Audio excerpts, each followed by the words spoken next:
पिछड़ा वर्ग को पूरा 14% आरक्षण नहीं दे पाए। शासकीय सेवाओं में भाजपा कांग्रेस अब राजनीतिक प्रतिनिधित्व भी छीनना चाहते हैं। ओमिक्रॉन संक्रमण को देश प्रदेश में न रोक पाने के सीधे जिम्मेदार सिंधिया है। भाजपा और कांग्रेस दोनों पिछड़ा वर्ग के हितैषी होने के दावे करते हुए रोज नए नए बयान दे रहे हैं। हकीकत ये है कि भाजपा और कांग्रेस दोनों ही शासकीय सेवाओं में ओबीसी की 14% भर्ती भी नहीं कर पाए, अब 27% आरक्षण के नाम से धोखा दे रहे हैं। प्रदेश में अनुसूचित जाति जनजाति के बैकलॉग पदों को भरने के लिए सितंबर 2002 विशेष भर्ती अभियान चलाने का निर्णय लिया गया था। तब से ही इसकी अवधि प्रति वर्ष बढ़ाई जाती रही है। शिवराज सरकार के पिछले कार्यकाल में बैकलॉग की स्थिति को समाप्त करने के लिए सभी विभागों को रिक्त पदों पर भर्ती करने के निर्देश दिए गए थे। तब लगभग 18,000 पद चिन्हित किए गए थे। सामान्य प्रशासन विभाग के अधिकारियों ने बताया कि सरकार ने 2005 में पिछड़ा वर्ग को विशेष भर्ती अभियान में शामिल करने का निर्णय लिया था। सपा ने महामहिम राज्यपाल महोदय से मुलाकात के लिए समय मांगा है। समय मिलते ही उन्हें अवगत कराया जाएगा। मध्य प्रदेश में ओबीसी विषय पर यश भारतीय प्रदेश अध्यक्ष समाजवादी पार्टी मध्य प्रदेश युवा जनसभा।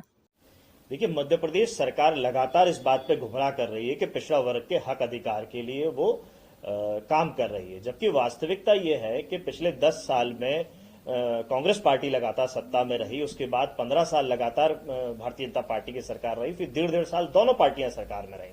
लेकिन 14% आरक्षण जो पहले से ही पिछड़ा वर्ग के लिए था, वो 14% आरक्षण के तहत ही भर्तियां नहीं हो पाई हैं। लगभग 1 लाख से अधिक भर्तियां अभी भी खाली हैं बैकलॉग की। उस पर कोई चर्चा ही नहीं करना चाहता, उन भर्तियों को कोई भरना ही नहीं चाहता। जब भरेंगे ही पुरानी 14% का ही आरक्षण आप नहीं दे रहे हैं, तो 27% आरक्षण के दावे करना और उसका श्रेय लेना एक दूसरे के ऊपर दावे, आप प्रेस के मीडिया के साथियों के साथ में दावे कर करके बड़े बड़े तो ये खोखले दावे कर रहे हैं कि ये दोनों दल 27% आरक्षण देना चाहते हैं। अगर इनकी नीयत सही होती तो सत्ता में रहते हुए सबसे पहले 14% आरक्षण के पूरे तरीके से उसके अंतर्गत आने वाली नियुक्तियां करते और 14% आरक्षण पूरा देते और बैकलॉग की व्यवस्था नहीं बनती। इसमें कुछ अधिकारी अपनी मनमानी कर रहे हैं कि सूटेबल कैंडिडेट नहीं मिल रहे। अगर 19 वर्ष में सूटेबल कैंडिडेट हम मध्य प्रदेश में तैयार नहीं करा पा रहे हैं, तो यह दिखाता है कि हम कितने योग्य और कितने आत्मनिर्भर हो पा रहे हैं मध्य प्रदेश के अंदर, कि हमें योग्य कैंडिडेट नहीं मिल पा रहे हैं। पिछड़े समाज को पिछड़ा रख पा रहे हैं हम, कि मुख्य धारा में ला पा रहे हैं। ये इनकी करनी और कथनी के परिणाम बता रहे हैं और हम लगातार इस बात का विरोध कर रहे हैं कि आने वाला भविष्य इस तरीके का ना हो। सत्ता आज सुधर जाए, ये सत्ताधारी दल आज सुधर जाए, ताकि आने वाला भविष्य जो है मध्य प्रदेश का उज्जवल हो, देश का भविष्य जो उज्जवल हो और जो पिछड़े समाज के लोग हैं वो मुख्य धारा में आ पाए। हमने महामहिम राज्यपाल महोदय से भी समय मांगा है इस अंतर्गत, ताकि उनको अवगत कराएं और वो सरकार से इस सारी भर्तियों को ठीक तरीके से कराएं और इनको अपना हक अधिकार मिल सके। इस पर हम काम करना चाहते हैं। ये एक बड़ी घातक बीमारी लेकर के आ रहा है देश के अंदर, और हमारे राष्ट्रीय अध्यक्ष श्री अखिलेश यादव जी ने लोकसभा के अंदर पहली वेव आने के समय ही आगाह कर दिया था सरकार को कि ये हवाई जहाज के माध्यम से आने वाली बीमारी है, इसको हवाई अड्डे पे ही रोक देना चाहिए। लेकिन सरकार ने पहली वेव पे ध्यान नहीं दिया, दूसरी वेव पे ध्यान नहीं दिया, तीसरी वेव पे भी ये नकारा साबित हुए, निकम्मे साबित हुए हैं। जिस चीज को हवाई जहाज के माध्यम से रोका जा सकता था, हवाई अड्डे पे रोका जा सकता था, जितने विदेशी लोग आ रहे हैं या हमारे देश के लोग आ रहे हैं उनको आइसोलेशन में रख के उनका सही तरीके से टेस्ट करते, तो आज वो प्रदेश के अंदर ओमिक्रॉन की घटनाएं नहीं बढ़ती, संक्रमण की घटनाएं नहीं बढ़ती। आज अगर प्रदेश में ओमिक्रॉन के संक्रमित व्यक्ति आ गए हैं तो इसका सीधे तौर पर जिम्मेदार उड्डयन मंत्री सिंधिया जी हैं, जिनके ऊपर जिम्मेदारी थी। केंद्रीय मंत्री हैं और केंद्र सरकार है, उसके बाद प्रदेश सरकार है जिसने प्रदेश के अंदर ठीक तरीके से जांच की व्यवस्था नहीं रखी।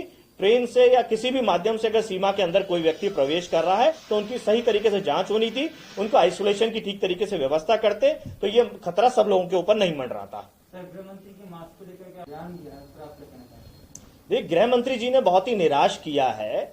गृह मंत्री जी के पास अपना एक सूचना तंत्र होता है, गृह विभाग का अपना एक सूचना तंत्र होता है, और अगर उनका सूचना तंत्र इतना कमजोर है कि उन्हें यही नहीं मालूम कि जो व्यक्ति के जिसके घर पे छापे पड़े हैं, जो व्यक्ति जिसके यहां से नगद निकला है, उसका समाजवादी पार्टी से कोई लेना देना ही नहीं है।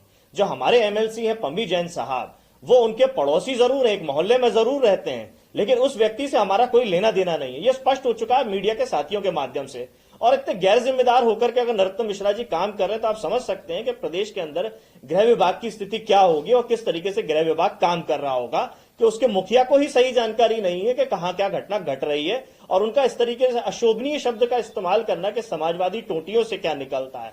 तो हमारा यही कहना है कि टोटियां तो हमने आरएसएस के प्रदीप जोशी की और राघव जी की भी देखी है आप सबके माध्यम से कि क्या क्या निकलता है उन टोटियों से। तो ये नरोत्तम मिश्रा जी खुद पहले संयम बरतें और शब्दावली का ठीक तरीके से इस्तेमाल करें। ओमिक्रॉन को लेकर आप कुछ कहना करने के लिए मास्क खोला हुआ है, मास्क मेरे सामने रखा हुआ है, मास्क से आपसे बात खत्म हो जाएगी तो मास्क लगाएंगे। आप सब साथियों ने भी मास्क जब बात करते हैं तो खोल करके बात करते हैं, तो मैंने इसीलिए बात करी। अब जो आपने टिप्पणी करी है, आप मीडिया के साथियों ने उनको छापने से इंकार किया, तब जाकर के कुछ दिन उन्होंने मास्क लगाया, फिर मास्क लगाना बंद कर दिया।